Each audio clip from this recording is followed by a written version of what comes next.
Muy buenos días. Un abrazo a cada uno de ustedes, hermanos, amigos, familia. Estamos con una mirada en Jesús siempre, gracias a nuestro Señor que nos lo permite, sus enseñanzas, sus principios que puedan fortalecer nuestras vidas. En cada momento el Señor, mientras estaba sentado, mientras caminaba, mientras comía, en cualquier lugar donde andaba, Él siempre estaba enseñando. Y por eso tenemos que aprender, ¿verdad? El título de esta mañana es Aprendamos a orar. Ahí están los textos paralelos, la lectura, y el texto base es Lucas 11, versículo 1. Dice lo siguiente: aconteció que estaba Jesús orando en un lugar, y cuando terminó, uno de sus discípulos le dijo: Señor, enséñanos a orar, como también Juan enseñó a sus discípulos. Mire qué bonito, o sea, el poder ver que alguien nos modela un hábito espiritual, vemos cómo funciona en esa persona. Jesús siempre se apartaba, después de cada faena se apartaba para estar con el Padre, para ser fortalecido, para saber enfrentar al enemigo, también tomar fuerza de él. Entonces el hábito, la oración es un hábito excelente en nuestra vida, además de ser una herramienta, un arma de guerra también. Los discípulos, por esa razón, al ver y la necesidad que ellos tenían y que Él constantemente les decía que había que orar, ellos también le piden a Él porque no sabían. Y qué bonito es que cuando no sabemos algo podamos pedir que nos enseñen para no estar orando de manera errada, como a lo largo de mi vida yo he podido orar de manera equivocada o he visto oraciones de maneras totalmente equivocadas que hacen que la gente se frustre y deje de creer en el Señor porque les han enseñado un modelo de oración completamente errado. Entonces qué bonito es poder ver en la palabra, ¿verdad? Por eso les dice el Señor siempre, ¿qué es lo que dice la palabra? ¿Qué lees en la palabra? Entonces ellos le piden a Él que les enseñe. Mire la humildad que muestran ellos de que sea enseñado, y el Señor les muestra, les muestra un modelo ahí en Lucas 10, del 2 al 4. Pero antes de eso, ahí es donde el famoso Padre Nuestro, pero antes de eso el Señor previamente les da algunas indicaciones que son también para nosotros, de la importancia de saber orar, qué es lo que debe de incluir una oración también, de qué manera nosotros podemos hacer una oración. Dice saber orar bien para poder recibir del Padre. Previamente Él les da estas indicaciones.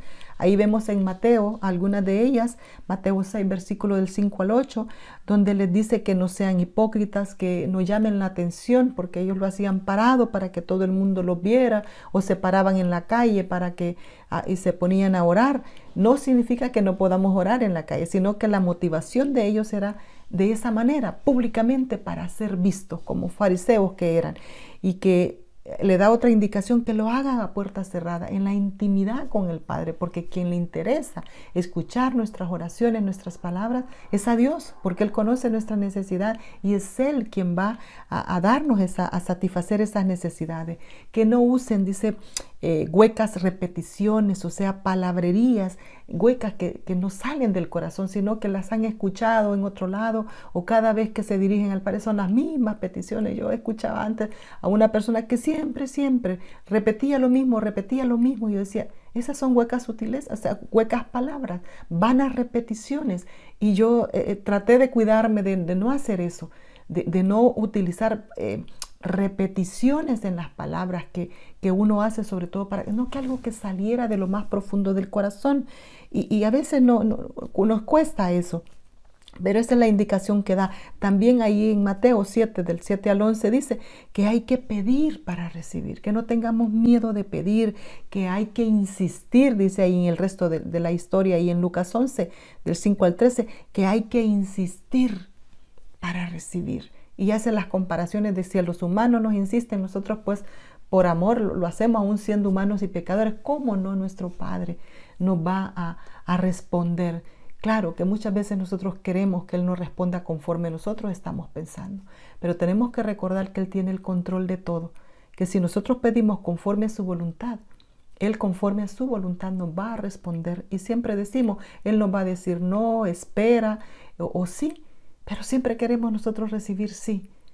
No nos gusta el no, pero estamos en la oración que Él muestra. Vamos a ver cómo el Señor le dice sujetarse al reino del Dios, sujetarse al poderío del Señor en el modelo que Él le da, para que nosotros sepamos realmente enfocar nuestra oración en algo sumamente importante, no en nosotros, no en que nos vean, no en orar para la gente. Tenemos que orarle al Señor, al que responde, y Él va a responder conforme a su amor, conforme a sus planes, conforme a sus propósitos. Nos cuesta aceptar eso, pero así es. Si nosotros nos sujetamos al señorío de Cristo, tenemos que aceptar la voluntad del Padre, nos duela o no nos duela. Y luego ahí en el modelo que Él les da, ahí usted puede leer el Padre Nuestro. Ahí hay adoración. Primeramente les enseña cómo llegar con respeto a Dios, santificar su nombre, adorarle, cómo someterse al señorío de Cristo, a que ese reino se establezca en la tierra y en el caso de nosotros en nuestros corazones, y sujetarnos a ese poder del Señor. Les dice también que pidan su pan de cada día, que no se aseguren de que ya lo tienen, sino que cada día nosotros con humildad pedir esa provisión de Dios, que también podamos confesar nuestros pecados, que Él perdona nuestros pecados y sobre todo dar perdón a las personas que nos ofenden. Así como le pedimos a Él, nosotros también perdonar a nuestro prójimo, suplicar para no caer en la tentación, ¿verdad? O sea, fortaleza para no caer en la tentación de hacer nuestra voluntad y de pecar contra Él, y sobre todo ser librados del mal, pedir protección. Mire qué bonito el resumen: protección, fortaleza, confesión, petición, sometimiento, adoración, todo lo que incluía esa, porque en el contexto que ellos estaban, ellos tenían que recibir el reino de Dios y no lo recibieron. Ellos tenían que adorar a Dios por sobre todas las cosas. Ellos no tenían que estar tan seguros de lo que conocían, de lo que tenían, y ni ser tan jactanciosos tampoco, y que necesitaban la protección, porque tarde o temprano iban a caer en la tentación, como le sucedió a Pedro. Entonces, por eso les decía él, tienen que orar para que no caigan en tentación, porque a veces se nos llena la boca de decir muchas cosas, y a la hora de las pruebas, eso que decíamos, pues se esfuma y salimos haciendo otra cosa, y es impresionante, ¿verdad? El poder mantenerse en pie en base a lo que hemos hablado no es nada fácil. Solo ahí en la intimidad con el Señor nosotros podemos sacar y decirle realmente lo que está pasando en nuestra vida, cuando nos hemos sentido débiles, que estamos perdiendo la esperanza.